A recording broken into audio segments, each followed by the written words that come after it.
एक गांव में भोलूराम नाम के एक सीधे साधे किसान रहते थे। भोलूराम को अपनी गाजरों पर बहुत गर्व था। वे हमेशा सबसे मोटी और सबसे लाल होती थी। एक सुबह भोलूराम अपने खेत में पहुँचे और उन्होंने जमीन के ऊपर कुछ बहुत ही नारंगी और बहुत ही बड़ा देखा। उन्होंने जोर लगाया, खींचा और आखिरकार उन्होंने एक विशाल गाजर को बाहर निकाला। ये गाजर इतनी बड़ी थी कि उसे उठाने के लिए उन्हें दोनों हाथों का इस्तेमाल करना पड़ा। भोलूराम खुशी से चिल्ला उठे, वाह! ये गाजर तो दुनिया की सबसे बड़ी गाजर है।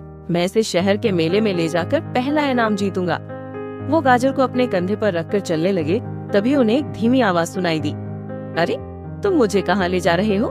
मुझे यहाँ की मिट्टी बहुत पसंद है। भोलूराम डर के मारे उछल पड़े और गाजर को नीचे गिरा दिया। कौन बोला? भोलूराम ने डरते हुए पूछा। गाजर ने जोर से चिल्लाकर कहा, मैं, ये नारंगी रंग की शानदार और बहुत भूखी गाजर। भोलूराम का मुंह खुला का खुला रह गया। तुम बोलती हो? गाजर ने अपनी एक छोटी सी जड़ को घुमाते हुए कहा, हाँ बोलती हूँ और गाना भी गाती हूँ, सुनो। और इससे पहले कि भोलूराम कुछ कहते, गाजर ने जोर जोर से गाना शुरू कर दिया। उसकी आवाज इतनी तेज थी कि पास के पेड़ पर बैठी चिड़िया डर के मारे उड़ गई। भोलूराम बोले, अरे अरे शांत हो जाओ, हमें इनाम जीतना है। अगर तुम इतना शोर करोगी तो सब जान जाएंगे कि तुम कितनी अजीब हो। गाजर बोली, अच्छा ठीक है, लेकिन मुझे भूख लगी है। क्या तुम मुझे थोड़ा सा पानी और एक आलू का चिप्स दे सकते हो? गाजर होने का मतलब ये नहीं है कि मैं सिर्फ गाजर ही खाऊंगी।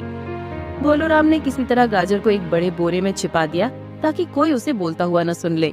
वो बोरा उठाकर बाजार की तरफ चले। बोरे के अंदर से गाजर ने फिर फुसफुसाते हुए कहा, क्या हम वहाँ जाकर कोई टोपी खरीद सकते हैं? मुझे लगता है कि एक हरी टोपी मुझ पर बहुत अच्छी लगेगी।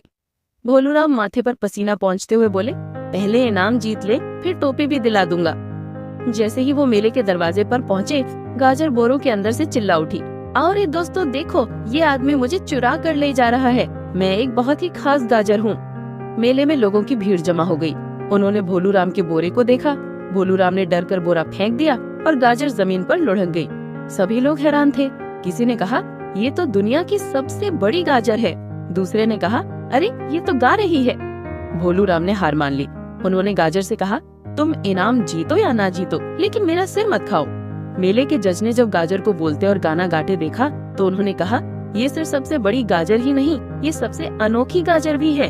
इस गाजर को पहला और दूसरा दोनों इनाम मिलते हैं। भोलूराम बहुत खुश हुए, लेकिन अब उन्हें हर रोज गाजर की फरमाइशें पूरी करनी पड़ती थी। कभी एक टोपी तो कभी आलू चिप्स। और गाजर रोज रात को सोने से पहले भोलूराम को एक जोरदार गाना सुनाती थी।